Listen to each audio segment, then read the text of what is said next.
कल्की धाम मंदिर का शिलान्यास हो रहा है। स्वस्ति नस्तार्क्ष्यो अरिष्टनेमिः स्वस्ति नो बृहस्पतिर्दधातु कंकणबन्धनाम् ॐ जदावदनान्दाक्षायण हिरण्य स्वाहा माधवो मां पुनातु ॐ गोविन्दाय नमः हस्तौ प्रक्षाल्यो स्वस्ति तिलकाम् हरिः ॐ स्वस्ति न इन्द्रो वृद्धशरवाः स्वस्ति नः पूषा विश्ववेदाः स्वस्ति नस्तार्क्ष्यो अरिष्टनेमिः योगश्च करणं चैव सर्वं विष्णुर्वयं जगत् सूर्यः सोमो यमः कालो महाभूतानि पञ्च च एते शुभाशुभा प्रोक्ता कर्मणो नवसाक्षिणः अद्य पूर्वोच्चारित एवं गुणविशेषेण विशिष्टायां शुभपुण्यतिथौ अस्मिन् भारतवर्षे उत्तरप्रदेशे सम्भलमण्डलान्तर्गत ऐचोडाकम्बोहस्तधावारो नक्षत्रं विष्णुरेव च योगश्च करणं चैव सर्वं विष्णुर्वयं जगत् सूर्यः सोमो यमः कालो महाभूतानि पञ्च च एते शुभाशुभा प्रोक्ता कर्मणो नवसाक्षिणः अद्य पूर्वोच्चारित एवं गुणविशेषेण विशिष्टायां शुभपुण्यतिथौ अस्मिन् भारतवर्षे उत्तरप्रदेशे सम्भलमण्डलान्तर्गत ऐचोडाकम्बोहस्तधावारो नक्षत्रं विष्णुरेव च योगश्च करणं चैव सर्वं विष्णुर्वयं जगत् सूर्यः सोमो यमः कालो महाभूतानि पञ्च च एते शुभाशुभा प्रोक्ता कर्मणो नवसाक्षिणः तो इस समय प्रधानमंत्री का उत्तर प्रदेश दौरा जारी है, जिसमें प्रधानमंत्री नरेंद्र मोदी इन ताजा तस्वीरों के जरिए आप देख सकते हैं कि उत्तर प्रदेश के संभल में श्री कल्की धाम मंदिर का शिलान्यास कार्यक्रम चल रहा है, जहां प्रधानमंत्री नरेंद्र मोदी भूमि पूजन और शिलान्यास कार्यक्रम में शामिल हो रहे हैं। यहां आप देख सकते हैं तस्वीरों के जरिए कि उत्तर प्रदेश के मुख्यमंत्री योगी आदित्यनाथ उनके साथ हैं, साथ ही उनके साथ कल्की धाम के अध्यक्ष भी मौजूद हैं जो आचार्य प्रमोद कृष्णम जी हैं, और यहाँ कल्की धाम मंदिर का शिलान्यास कार्यक्रम चल रहा है और मंत्रोच्चार के साथ इस शिलान्यास कार्यक्रम का आयोजन हो रहा है और इस मंदिर की आधारशिला रखी जा रही है। आपको बता दें कि ये जो मंदिर है वो 5 एकड़ में बनकर तैयार होगा, जिसमें 5 साल का समय लगेगा। और आपको बता दें कि भगवान कल्की जो हैं वो प्रभु विष्णु का 10वां अवतार माने जाते हैं और संभल में बनने जा रहे श्री कल्की धाम को विश्व का सबसे अनोखा मंदिर कहा जा रहा है। इस मंदिर में भगवान विष्णु के 10 अवतारों के लिए 10 अलग अलग गर्भगृह होंगे और इसी गर्भगृह का जो भूमि पूजन है वो प्रधानमंत्री नरेंद्र मोदी इस समय आप देख रहे हैं कि कर रहे हैं और लगातार ये तस्वीरें बयां कर रही हैं कि कैसे आस्था के साथ साथ जो इस मंदिर के साथ जो बाकी का क्षेत्र है उसका भी विकास होगा। हमने देखा कि कैसे राम मंदिर के प्राण प्रतिष्ठा के बाद अयोध्या नगरी जो है वो आस्था नगरी के साथ साथ अर्थव्यवस्था के तौर पर भी मजबूत हो रही है। और आज जो प्रधानमंत्री का उत्तर प्रदेश दौरा है वो ये दर्शा रहा है कि जब कल्की धाम मंदिर तैयार होगा उसके साथ साथ जो आसपास का क्षेत्र है उसका भी चौतरफा विकास होगा।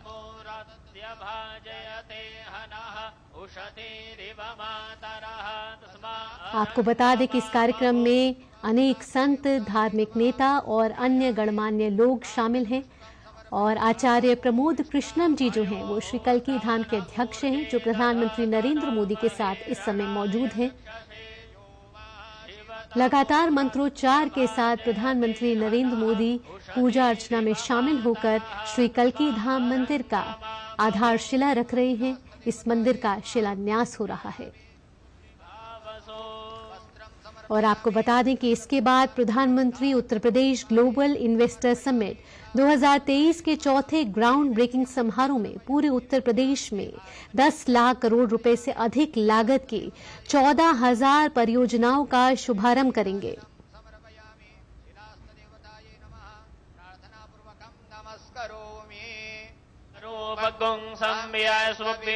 कल्की धाम मंदिर संभल के एकारा कंबोह इलाके में बनने जा रहा है और इस मंदिर की आधारशिला आज रखी जा रही है। प्रधानमंत्री नरेंद्र मोदी उत्तर प्रदेश के संभल में मौजूद हैं, जहां श्री कल्की धाम भूमि पूजन किया जा रहा है। प्रधानमंत्री के साथ उत्तर प्रदेश के मुख्यमंत्री और साथ ही कल्की धाम के अध्यक्ष मौजूद हैं।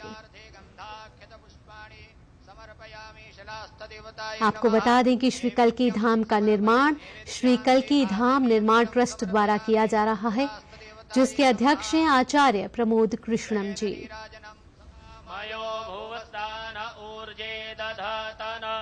कल्की मंदिर विष्णु के 10वें और आखिरी अवतार कल्की को समर्पित है।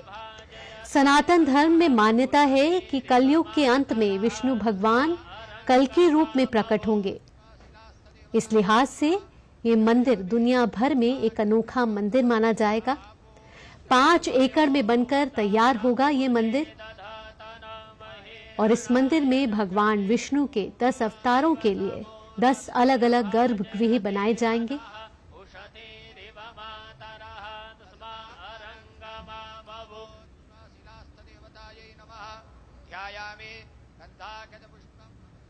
और ये भूमि पूजन के जरिए गर्भगृह में आधारशिला रखने का कार्यक्रम प्रधानमंत्री नरेंद्र मोदी के द्वारा किया गया। तस्वीरों के जरिए आप देख सकते हैं कि कल्की धाम की आधारशिला रखी जा रही है। आज का दिन उत्तर प्रदेश के संभल क्षेत्र के लिए अहम, महत्वपूर्ण, ऐतिहासिक। कार्यक्रम में अनेक धार्मिक नेता, संत और गणमान्य व्यक्ति शामिल हैं। आपको बता दें कि यह मंदिर 5 वर्षों में तैयार हो जाएगा और कल्की धाम परिसर जो है वो 5 एकड़ में बनकर तैयार होगा। बेहद ही ऐतिहासिक तस्वीरें आपकी टीवी स्क्रीन पर, जहां उत्तर प्रदेश के संभल क्षेत्र में प्रधानमंत्री नरेंद्र मोदी ने श्री कल्की धाम मंदिर की आधारशिला रखी। भूमि पूजन में वे शामिल हुए और यहां उनके साथ उत्तर प्रदेश के मुख्यमंत्री योगी आदित्यनाथ और श्री कल्की धाम निर्माण ट्रस्ट के अध्यक्ष आचार्य प्रमोद कृष्णम जी खुद मौजूद रहे। आपको बता दें कि आचार्य प्रमोद कृष्णम जी ने प्रधानमंत्री नरेंद्र मोदी को इस कार्यक्रम में शामिल होने का न्योता दिया था, जिसे प्रधानमंत्री ने स्वीकार किया और आज उत्तर प्रदेश के लिए एक महत्वपूर्ण दिन है। इसके बाद प्रधानमंत्री एक और महत्वपूर्ण कार्यक्रम में शामिल होंगे, जहां प्रधानमंत्री यूपी ग्लोबल इन्वेस्टर समिट 2023 के चौथे ग्राउंड ब्रेकिंग समारोह में पूरे उत्तर प्रदेश के लिए 10 लाख करोड़ रुपए से अधिक लागत की 14,000 परियोजनाओं का शुभारंभ करेंगे। और ये परियोजनाएं विनिर्माण, नवीकरणीय ऊर्जा, आईटी, आईटीईएस, खाद्य प्रसंस्करण, आवास और रियल एस्टेट, आतिथ्य और मनोरंजन, शिक्षा जैसे क्षेत्रों से संबंधित हैं। आपको बता दें कि इस कार्यक्रम में उत्तर प्रदेश में 10 लाख करोड़ रुपए से अधिक की 14,000 परियोजनाओं की शुरुआत करेंगे। माननीय प्रधानमंत्री महोदय आनंद धाम वृंदावन के रितेश्वर जी महाराज के साथ संवाद करते हुए जमुना अखाड़ा के आचार्य महामंडलेश्वर श्री अवधेशानंद गिरि जी,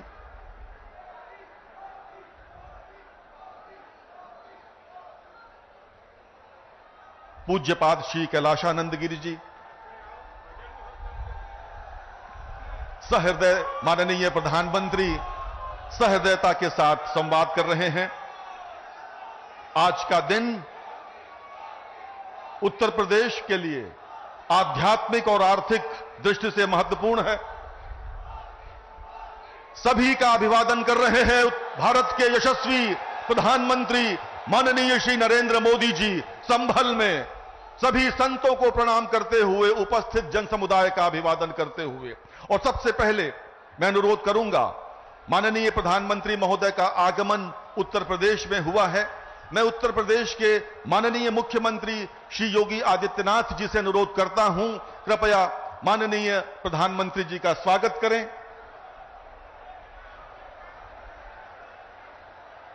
यदा यदा हि धर्मस्य ग्लानिर्भवति भारत अभ्युत्थानम् अधर्मस्य तदात्मानं सृजाम्यहम् परित्राणाय साधूनां विनाशाय च दुष्कृतां धर्म संस्थापनार्थाय संभवामि युगे युगे। और इसी के साथ अब मैं अनुरोध करूंगा श्री कल की पीठाधीश्वर आचार्य प्रमोद कृष्णम जी से, पूज्यपाद श्री अवधेशानंद गिरि जी से, पूज्यपाद श्री कैलाशानंद गिरि जी से और सद्गुरु रितेश्वर जी महाराज से कृपया माननीय प्रधानमंत्री महोदय का अंग वस्त्र पहनाकर सम्मान करें। आपकी तालियां रुकनी नहीं चाहिए मित्रों। ये अभूतपूर्व दिन है, अविस्मरणीय दिन है जब संभल में माननीय प्रधानमंत्री पूज्य संतों के साथ यहां मंच पर हैं और उनका सम्मान हो रहा है। जिस देश में संत स्वयं सम्मान करें वहां के शासक का, क्या ही अद्भुत दृश्य है मित्रों। तालियां बहुत कमजोर है, संभल इतना कमजोर तो नहीं है। संभल क्या इतना कमजोर है?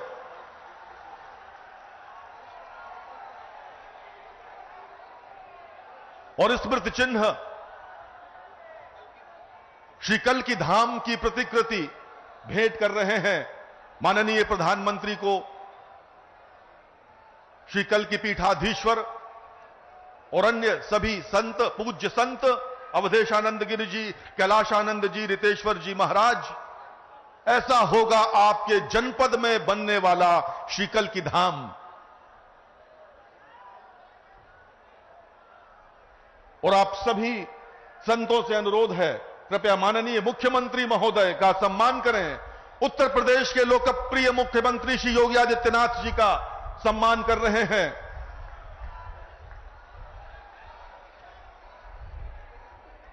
इतिहास साक्षी है, संतों ने ही हिंदुत्व को सजोया है, अपनी अस्थियों का धागा बना शास्त्र ज्ञान को पिरोया है। और अब मैं अनुरोध करूंगा श्री कल की पीठाधीश्वर आचार्य प्रमोद कृष्णम जी से कृपया स्वागत भाषण के लिए पधारें। श्री कल की पीठाधीश्वर।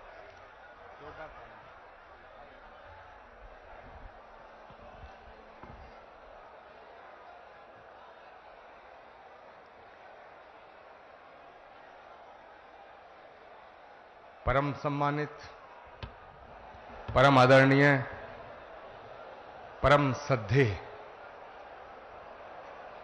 भारत के यशस्वी, तेजस्वी, ओजस्वी और तपस्वी प्रधानमंत्री श्री नरेंद्र मोदी जी का इस कल की धाम की पावन धरा पे मुझे स्वागत करने के लिए कहा गया है। माननीय प्रधानमंत्री जी, जिंदगी में कभी कभी ऐसे पल आते हैं जब शब्द खो जाते हैं, वाणी थम जाती है। शबरी के पास बेर थे, विदुर के पास साग था, लेकिन हमारे पास तो आपका स्वागत करने के लिए सिवाय भावनाओं के, पुष्पों के कुछ भी नहीं है, कुछ भी नहीं है। माननीय प्रधानमंत्री महोदय, इस मंच पे परम श्रद्धेय स्वामी अवधेशानंद गिरि जी, परम श्रद्धेय स्वामी कैलाशानंद जी, सद्गुरु रितेश्वर जी महाराज और उत्तर प्रदेश के लोकप्रिय और सशक्त मुख्यमंत्री आदित्यनाथ जी महाराज विराजमान हैं। मैं सबको उनके श्री चरणों में अपना प्रणाम निवेदित करता हूं। माननीय प्रधानमंत्री जी, देश के कोने कोने से आए तमाम संत वृंद, कोई हरिद्वार से पधारा है, कोई गुजरात से पधारा है,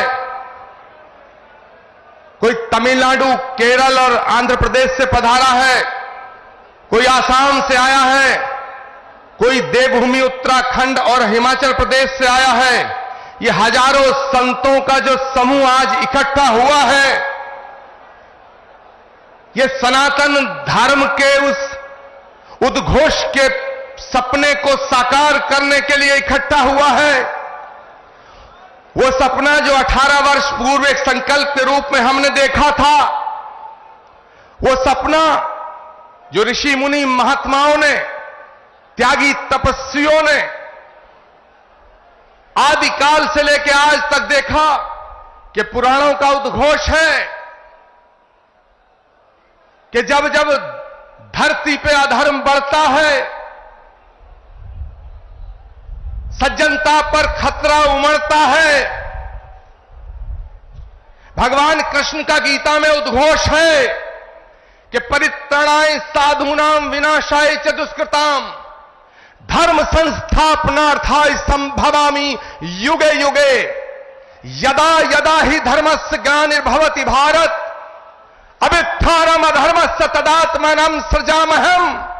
भगवान कृष्ण का जो गीता में उद्घोष है, श्रीमद् भागवत के 12वें स्कंद में उल्लेखित है कि जब धरती पर, धरा पर पाप बढ़ जाएगा, अधर्म बढ़ जाएगा, तो उस अधर्म का नाश करने के लिए, धर्म की पुनर्स्थापना करने के लिए भगवान हर युग में आया है और हर युग में आएगा। इसीलिए संस्कृत का श्लोक श्रीमद् भागवत में संभल ग्राम मुखस्य ब्राह्मणस्य महात्मना भवने विष्णु यशस्य कल की प्रादुर्भविष्यति। इसका मतलब है कि भगवान त्रेता में राम के रूप में अयोध्या में आए, द्वापर में कृष्ण के रूप में मथुरा में आए, और भगवान कलयुग में श्री कल की निष्कलंक के रूप में इसी धरा पर अवतरित होंगे। माननीय प्रधानमंत्री जी महोदय, भगवान जहां आता है वो धराधाम बन जाती है।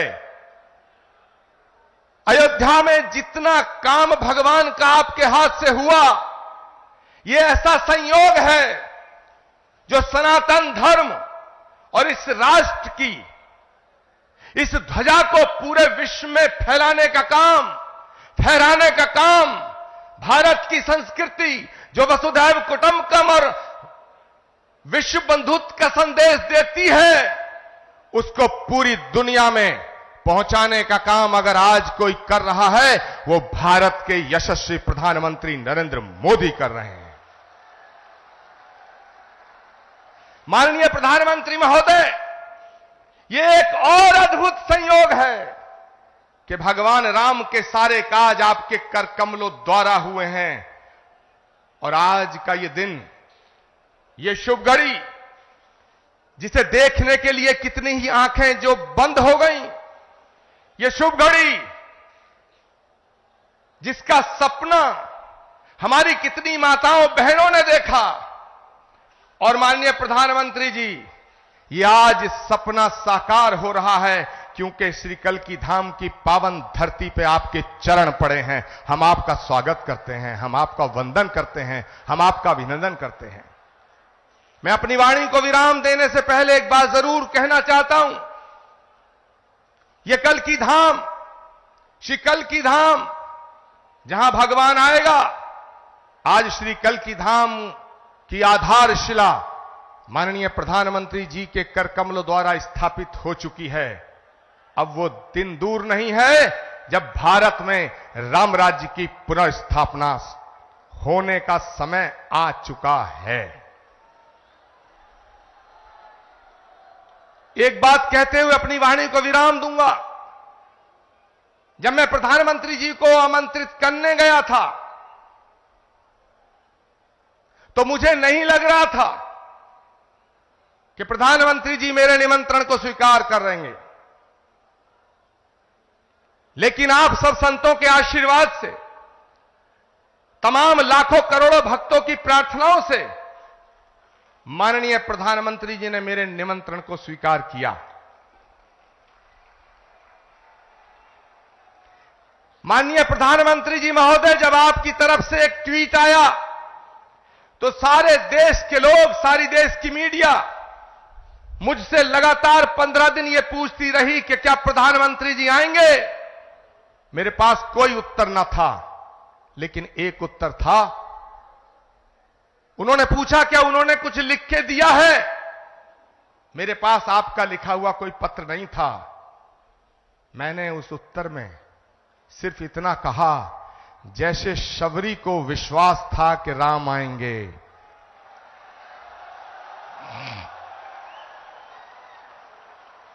जैसे विदुर को विश्वास था कि कृष्ण आएंगे, जैसे हमारी आस्था का आधार है कि कल्कि आएंगे, वैसे ही आचार्य प्रमोद कृष्णम को यह विश्वास था कि नरेंद्र मोदी जी अपनी बात के पक्के हैं, अपना वचन निभाएंगे।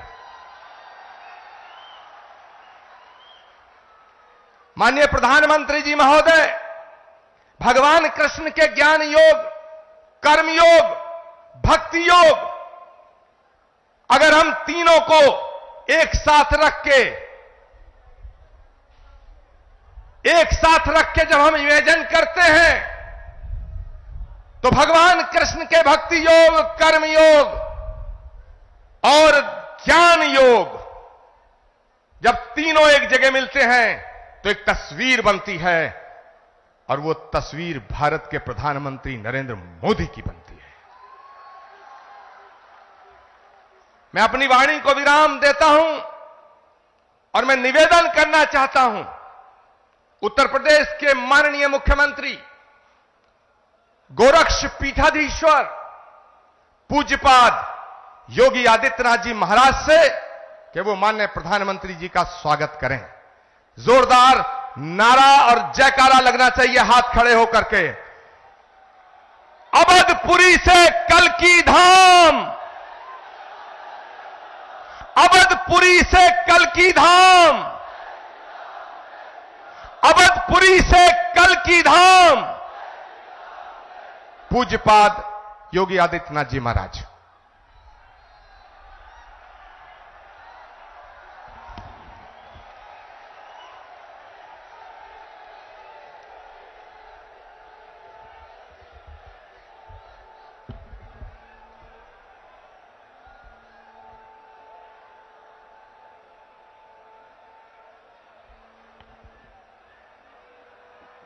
देश के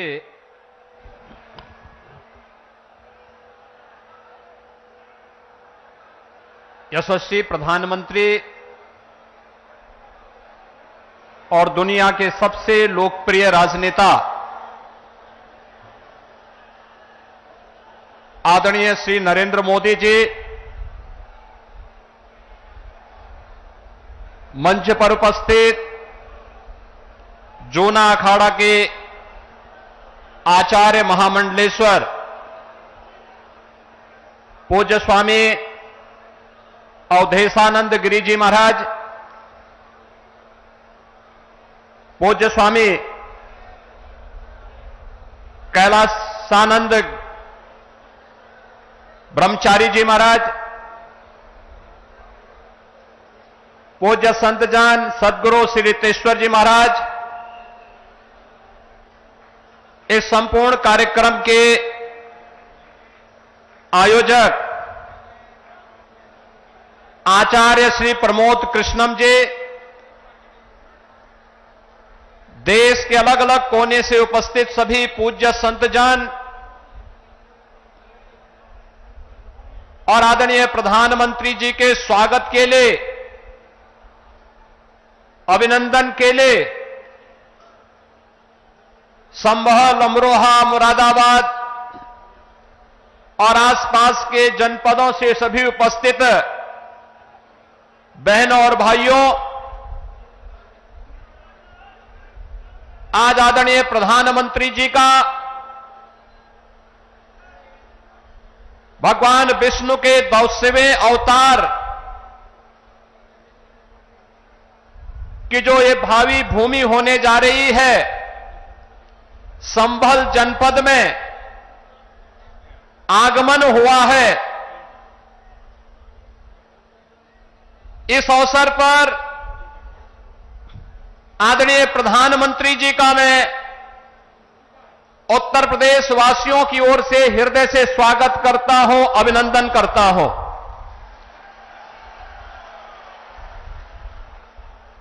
अयोध्या में 5 सदी के इंतजार को समाप्त करने के उपरांत प्रभु श्री रामलला के भव्य मंदिर को बनाने और रामलला को विराजमान करवाने के उपरांत पहली बार संयुक्त अरब अमीरात के अबू धाबी में भगवान श्री नारायण के ही भव्य मंदिर के भव्य उद्घाटन कार्यक्रम के उपरांत आदरणीय प्रधानमंत्री जी का आगमन इस संभल जनपद में हुआ है।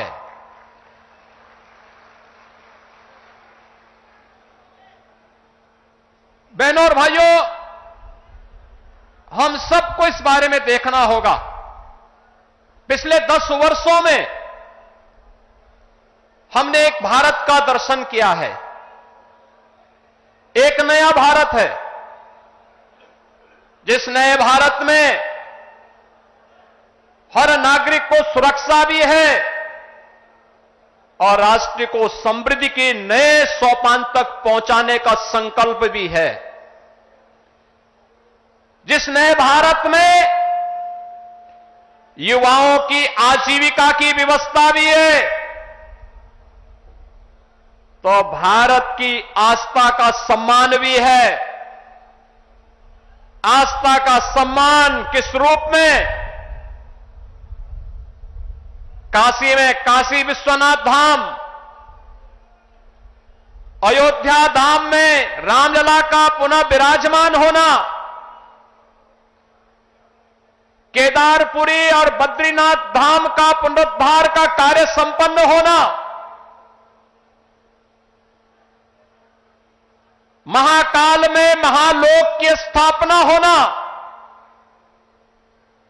ये वह नए भारत की तस्वीर है, जिस नए भारत में हर युवा की आजीविका की गारंटी भी है और आपकी आस्था की भी गारंटी है। यही मोदी की गारंटी है। भाइयों बहनों, ये आस्था का सम्मान जिन लोगों ने आस्था के साथ लगातार खिलवाड़ किया, वे न आजीविका ही दे पाए और न भारत की आस्था को ही सम्मान दे पाए। आज तो भारत की विरासत भी सम्मानित होती है वैश्विक मंच पर। जब योग को वैश्विक मान्यता मिलती है और 21 जून की तिथि को दुनिया के लगभग 200 देश एक साथ जब भारत के अंदर किसी एक स्थान पर प्रधानमंत्री मोदी जी के नेतृत्व में करोड़ों भारतीय योग की इस विधा के साथ जुड़ते हैं, तो दुनिया के 200 से अधिक देश भी भारत की ऋषि परंपरा के इस प्रसाद के साथ जुड़ते हैं। कुंभ का आयोजन यूनेस्को के द्वारा मानवता के मूर्त सांस्कृतिक धरोहर के रूप में से मान्यता देना हो, या फिर अबू धाबी में भी किसी हिंदू मंदिर का होना जो कभी कल्पना थी, आज वह साकार हो रही है। यही नहीं, भारत के अंदर जो पहले असंभव था, आज वह संभव हुआ है। जो पहले नामुमकिन था, आज मुमकिन हुआ है।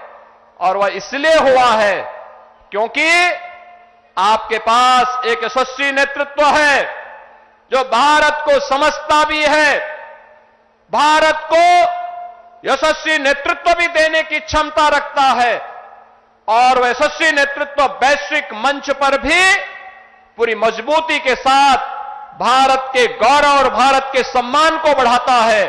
और ये हम सब इस बात के लिए गौरवान्वित महसूस करते हैं जब प्रधानमंत्री मोदी जी का सम्मान दुनिया के मंच पर होता है। पूरी दुनिया उन्हें आशा भरी निगाहों से देख रही है।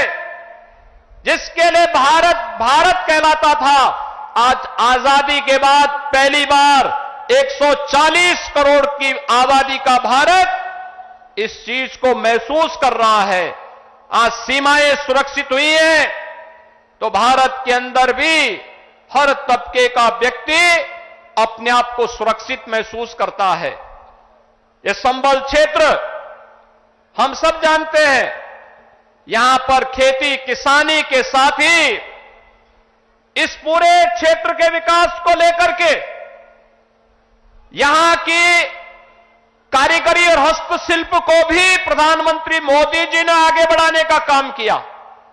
पीएम विश्वकर्मा योजना के माध्यम से जो पहले यहां पर तकनीक नहीं थी, आज कॉमन फैसिलिटेशन सेंटर बना करके संभल जनपद के अंदर भी बटन बनाने की परंपरागत व्यवस्था को नई तकनीक के साथ जोड़ करके वन डिस्ट्रिक्ट वन प्रोडक्ट और पीएम विश्वकर्मा के माध्यम से आज वह भी वैश्विक मंच पर चीन को प्रतिस्पर्धा दे रहा है। मुरादाबाद का ब्रास का आइटम हो या अमरोहा का ढोलक, यह एक नई पहचान के साथ आगे बढ़ रहा है। ये चीजें पहले भी थी, लेकिन जिस निराशा और हताशा में थी, आज इस नए भारत में एक गरीब को मकान भी मिल रहा है तो इंफ्रास्ट्रक्चर के बड़े बड़े कार्य भी हो रहे हैं। संभल जनपद में गंगा एक्सप्रेसवे पूरी मजबूती के साथ बन रहा है और यहां पर औद्योगिक क्लस्टर भी विकसित होने जा रहा है। आने वाले समय में संभल से प्रयागराज की दूरी और 2025 में जब प्रयागराज कुंभ होगा, हमारा प्रयास होगा, उस समय डबल इंजन सरकार का प्रयास है कि उस समय प्रयागराज में गंगा एक्सप्रेसवे से पश्चिमी उत्तर प्रदेश और देश के अन्य भागों के लोग प्रयागराज पहुंचे। प्रयागराज की दूरी को न्यूनतम करने की दिशा में यह एक नया प्रयास प्रारंभ हो रहा है और गंगा एक्सप्रेसवे इसके लिए आपके लिए तैयार होने जा रही है। यह जो कुछ भी हो पा रहा है, चाहे वह अच्छा इंफ्रास्ट्रक्चर का हो, चाहे वह मुरादाबाद का बहुत शीघ्र प्रारंभ होने वाला एयरपोर्ट का हो, चाहे वह हस्तशिल्पी और कारीगरों के सम्मान का हो, चाहे वह नौजवानों के रोजगार का हो और चाहे किसानों के आमदनी को कई गुना बढ़ा करके उनके जीवन में परिवर्तन करने का हो। ये सभी कार्य ये नए भारत की एक नई पहचान बन रहे हैं और ये संभव हुआ है आदरणीय प्रधानमंत्री जी के यशस्वी नेतृत्व के कारण। आज प्रधानमंत्री जी का आगमन इस भगवान विष्णु के 10वें अवतार के रूप में भगवान कल्कि, जिन्हें भारत के शास्त्रों ने, चाहे वह महाभारत हो, श्रीमद् भागवत महापुराण हो, स्कंद पुराण हो, विष्णु पुराण हो या अन्य जितने भी ऐसे महत्वपूर्ण शास्त्र हैं जिनका बहुत स्पष्ट कहना है कि कलयुग और सतयुग की संधि काल में, युगाब्द के अंत में भगवान कल्कि का अवतार अवश्य होगा और इस धराधाम में पुनः सनातन धर्म की स्थापना का जो कार्य उस समय अधूरा रह गया है वह उनकी कृपा से संपन्न होगा। तो ये मान करके चलिए कि अयोध्या धाम में रामलला के विराजमान होने के बाद प्रधानमंत्री जी ने जो शुरुआत की है, यह वहां से उसकी शुरुआत है और यह होकर के रहेगा। आज आदरणीय प्रधानमंत्री जी शिला रखने के लिए स्वयं इस कल्कि धाम के इस आयोजन में यहां पर उपस्थित हुए हैं। मैं आप सभी श्रद्धालुजनों से, प्रदेशवासियों की ओर से आदरणीय प्रधानमंत्री जी का संभल जनपद की इस धरती पर हृदय से स्वागत करता हूं, अभिनंदन करता हूं। धन्यवाद। जय जय श्री राम।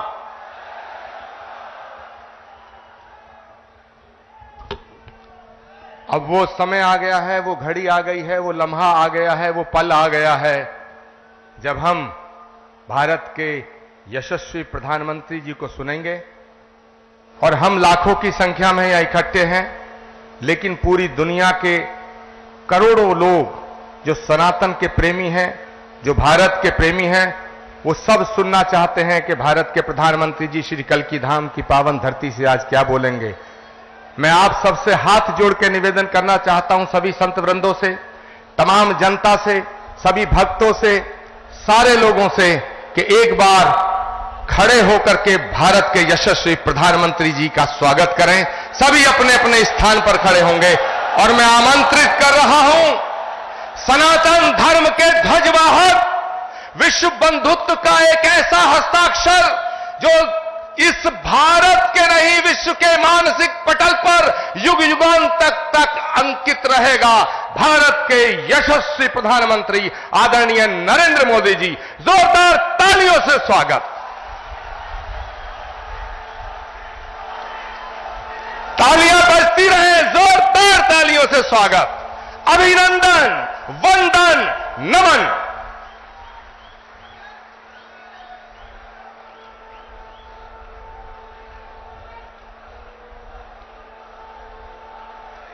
जय मां कैला देवी,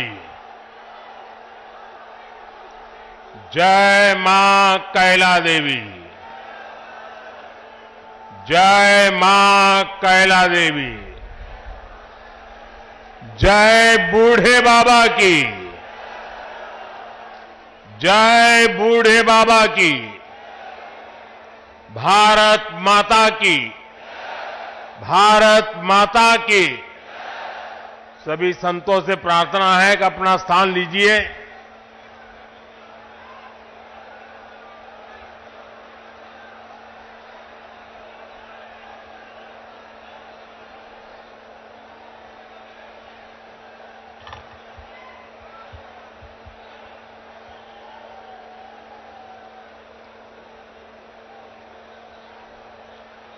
उत्तर प्रदेश के ऊर्जावान मुख्यमंत्री श्रीमान योगी आदित्यनाथ जी, पूज्य श्री अवधेशानंद गिरी जी, कल्की धाम के प्रमुख आचार्य प्रमोद कृष्णम जी, पूज्य स्वामी कैलाशानंद ब्रह्मचारी जी, पूज्य सदगुरु श्री जितेश्वर जी, विशाल संख्या में पधारे हुए भारत के भिन्न भिन्न कोने से आए हुए पूज्य संतगण और मेरे प्यारे श्रद्धावान भाइयों और बहनों, आज यूपी की धरती से प्रभु राम और प्रभु कृष्ण की भूमि से भक्ति, भाव और आध्यात्म की एक और धारा प्रवाहित होने को लालायित है। आज पूज्य संतों की साधना और जनमानस की भावना से एक और पवित्र धाम की नींव रखी जा रही है।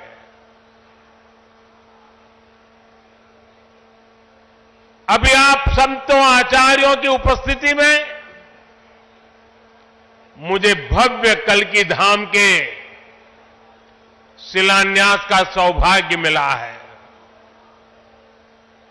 मुझे विश्वास है कि कल्की धाम भारतीय आस्था के एक और विराट केंद्र के रूप में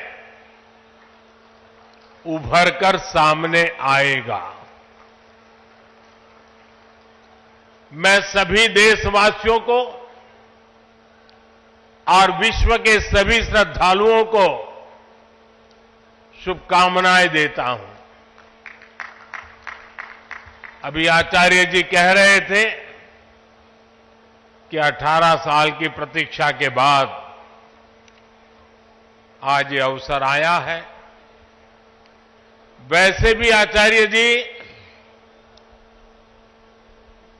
कई ऐसे अच्छे काम हैं जो कुछ लोग मेरे लिए ही छोड़ करके चले गए हैं।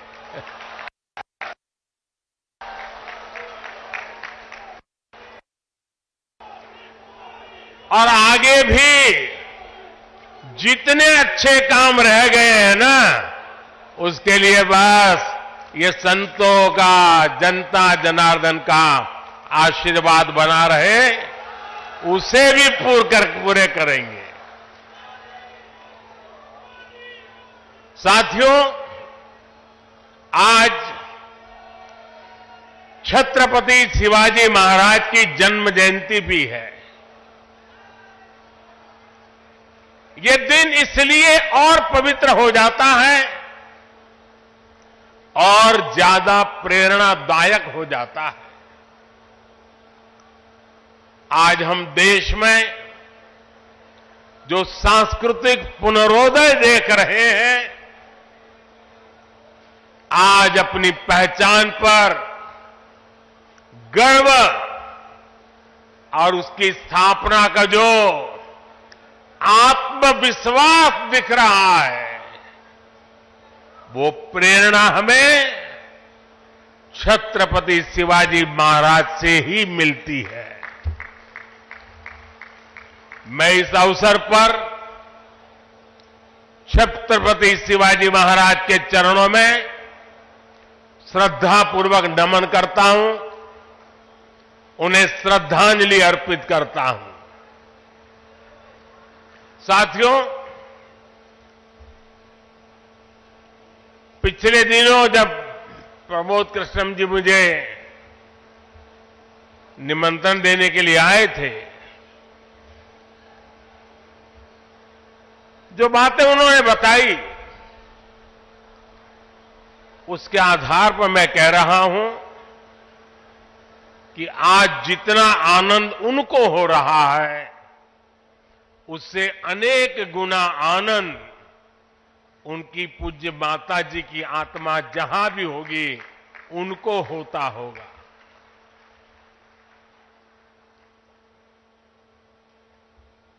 और मां के वचन के पालन के लिए एक बेटा कैसे जीवन खपा सकता है, ये प्रमोद जी ने दिखा दिया।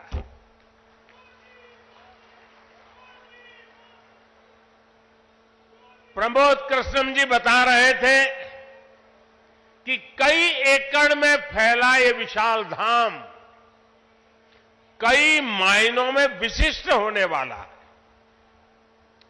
एक ऐसा मंदिर होगा, जैसा मुझे उन्होंने पूरा समझाया अभी, जिसमें 10 गर्भगृह होंगे और भगवान के सभी 10 अवतारों को विराजमान किया जाएगा। 10 अवतारों के माध्यम से हमारे शास्त्रों ने केवल मनुष्य ही नहीं, बल्कि अलग अलग स्वरूपों में ईश्वरीय अवतार को प्रस्तुत किया गया है। यानी हमने हर जीवन में ईश्वर की ही चेतना के दर्शन किए हैं। हमने ईश्वर के स्वरूप को सिंह में भी देखा, वराह में भी देखा और कच्छप में भी देखा। इन सभी स्वरूपों की एक साथ स्थापना हमारी मान्यताओं की व्यापक छवि प्रस्तुत करेगी। ये ईश्वर की कृपा है कि उन्होंने इस पवित्र यज्ञ में मुझे माध्यम बनाया है, इस शिलान्यास का अवसर दिया है। और अभी जब वो स्वागत प्रवचन कर रहे थे, तब उन्होंने कहा कि हर किसी के पास कुछ न कुछ देने को होता है, मेरे पास कुछ नहीं है, मैं सिर्फ भावना व्यक्त कर सकता हूं। प्रमोद जी, अच्छा हुआ कुछ दिया नहीं, वरना जमाना ऐसा बदल गया है कि अगर आज के युग में सुदामा श्री कृष्ण को एक पोटली में चावल देते, वीडियो निकल आती, सुप्रीम कोर्ट में पीआई हो जाती और जजमेंट आता कि भगवान कृष्ण को भ्रष्टाचार में कुछ दिया गया और भगवान कृष्ण भ्रष्टाचार कर रहे थे। इस व्यक्त में हम जुगर रहे और इससे अच्छा है कि आपने भावना प्रकट की और कुछ दिया नहीं।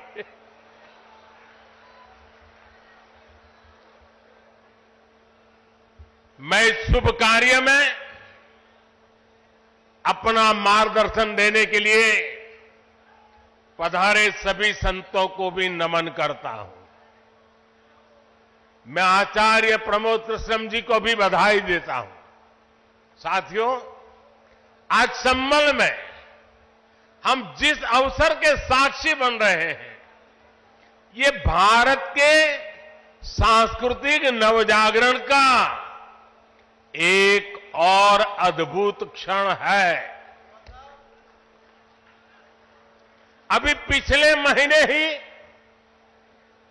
22 जनवरी को देश ने अयोध्या में 500 साल के इंतजार को पूरा होते देखा है। राम लला के विराजमान होने का वो अलौकिक अनुभव, वो दिव्य अनुभूति अब भी हमें भावुक कर जाती है। इसी बीच हम देश से सैकड़ों किलोमीटर दूर अरब की धरती पर अबू धाबी में पहले विराट मंदिर के लोकार्पण के साक्षी भी बने हैं। पहले जो कल्पना से भी परे था, अब वो हकीकत बन चुका है। और अब हम यहां संभल में भव्य कल्कि धाम के शिलान्यास के गवाह बन रहे हैं। भाई और बहनों, एक के बाद एक ऐसे आध्यात्मिक अनुभव, सांस्कृतिक गौरव के ये पल हमारी पीढ़ी के जीवन काल में इसका आना, इससे बड़ा सौभाग्य क्या हो सकता है। इसी कालखंड में हमने विश्वनाथ धाम के वैभव को काशी की धरती पर देखा है, निखरता हुआ देखा है। इसी कालखंड में हम काशी का कायाकल्प होते देख रहे हैं। इसी दौर में महाकाल के महालोक की महिमा हमने देखी है।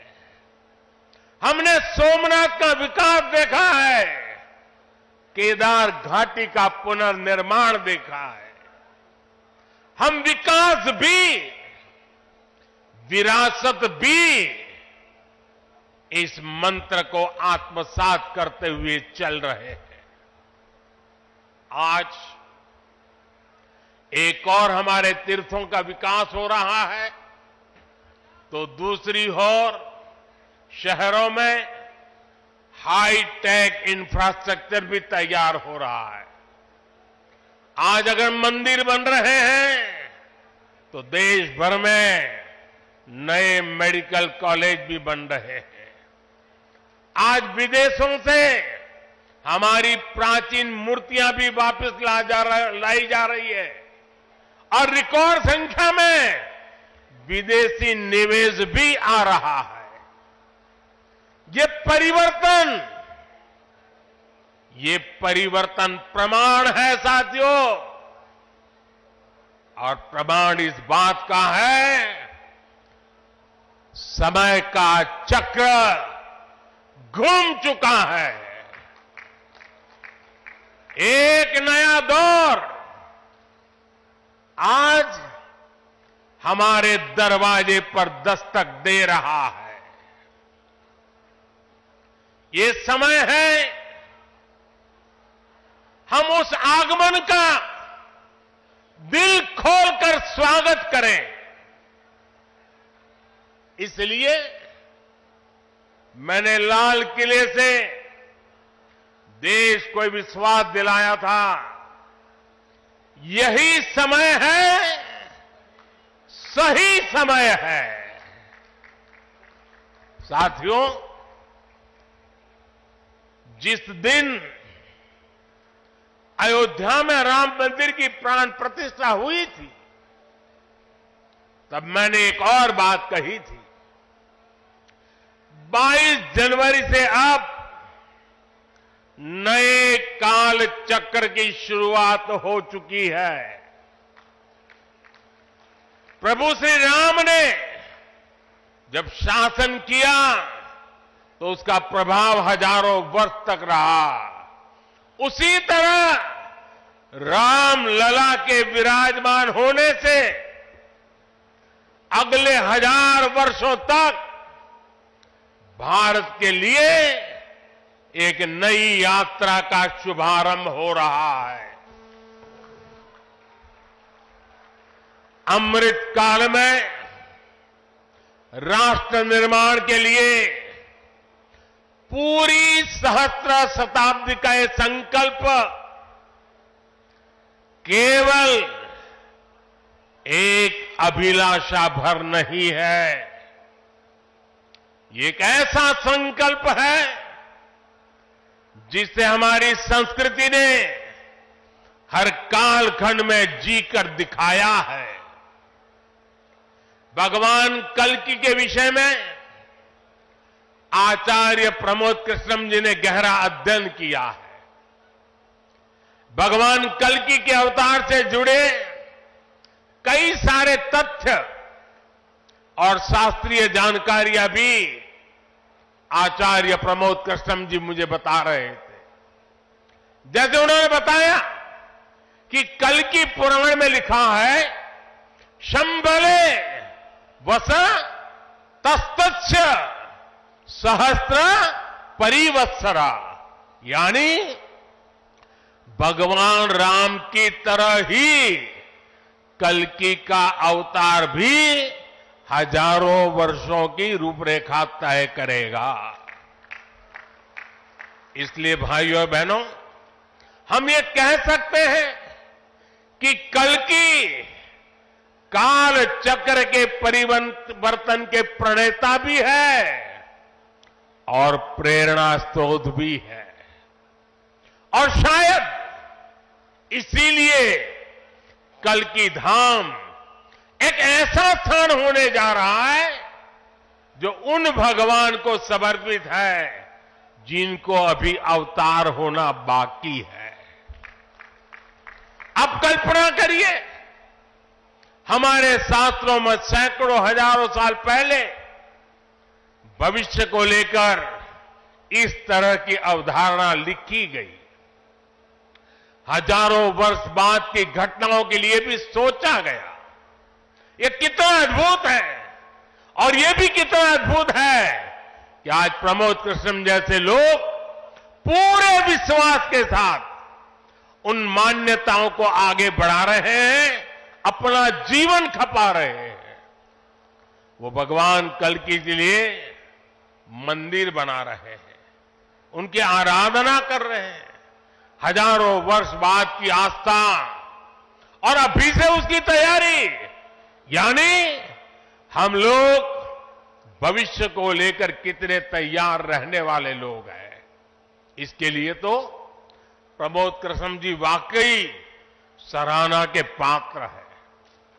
मैं तो प्रमोद कृष्णम जी को एक राजनीतिक व्यक्ति के रूप में दूर से जानता था, मेरा परिचय नहीं था।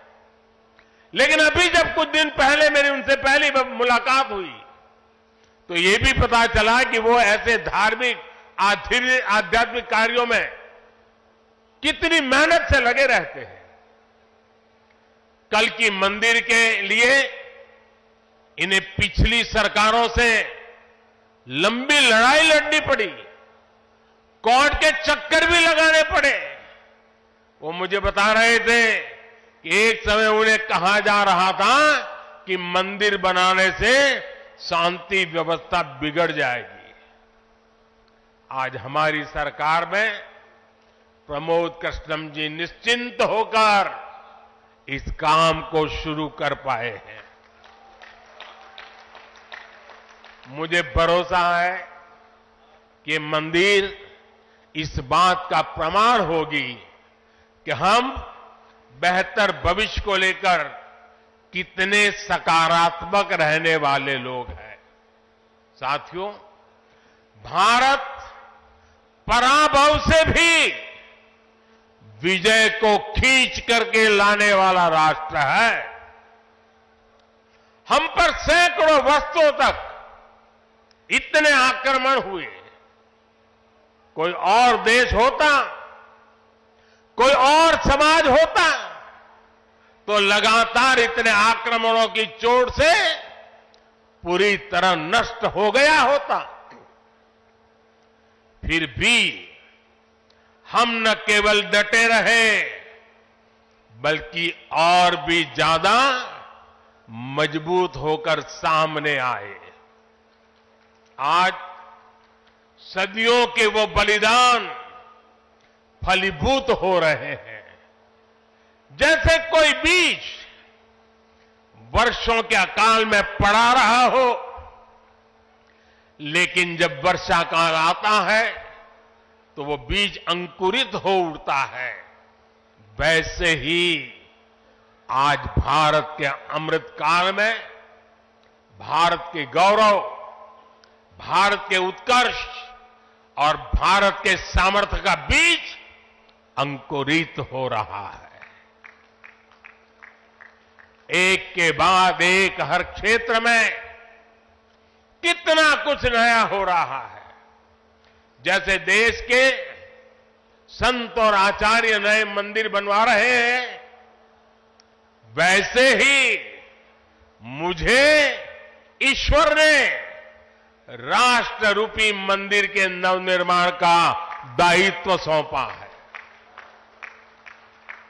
मैं दिन रात राष्ट्र रूपी मंदिर को भव्यता देने में लगा हूं, उसके गौरव का विस्तार कर रहा हूं। इस निष्ठा के परिणाम भी हमें उसी तेजी से मिल रहे हैं। आज पहली बार भारत उस मुकाम पर है जहां हम अनुसरण नहीं कर रहे हैं, उदाहरण पेश कर रहे हैं। आज पहली बार भारत को टेक्नोलॉजी और डिजिटल टेक्नोलॉजी के क्षेत्र में संभावनाओं के केंद्र के रूप में देखा जा रहा है। हमारी पहचान इनोवेशन हब के तौर पर हो रही है। हम पहली बार दुनिया की 5वीं सबसे बड़ी अर्थव्यवस्था जैसे बड़े मुकाम पर पहुंचे हैं। हम चंद्रमा के दक्षिण ध्रुव तक पहुंचने वाले पहले देश बने हैं। पहली बार भारत में वंदे भारत और नमो भारत जैसी आधुनिक ट्रेनें चल रही है। पहली बार भारत में बुलेट ट्रेन चलने की तैयारी हो रही है। पहली बार हाईटेक हाईवे एक्सप्रेसवेज का इतना बड़ा नेटवर्क और उसकी ताकत देश के पास है। पहली बार भारत का नागरिक, चाहे वो दुनिया के किसी भी देश में हो, अपने आप को इतना गौरवान्वित महसूस करता है। देश में सकारात्मक सोच और आत्मविश्वास का ये जो ज्वार हम देख रहे हैं, एक अद्भुत अनुभूति है।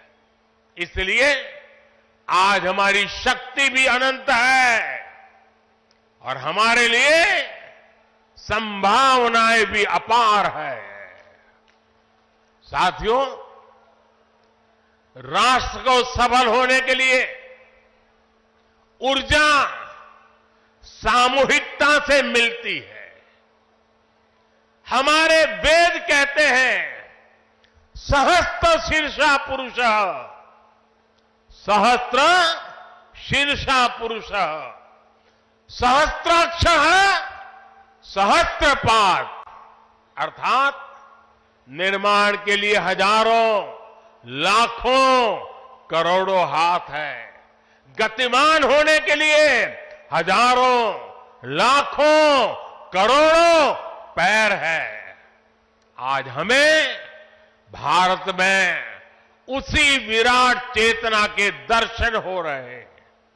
सबका साथ, सबका विकास, सबका विश्वास और सबका प्रयास, इस भावना से हर देशवासी एक भाव से, एक संकल्प से राष्ट्र के लिए काम कर रहा है।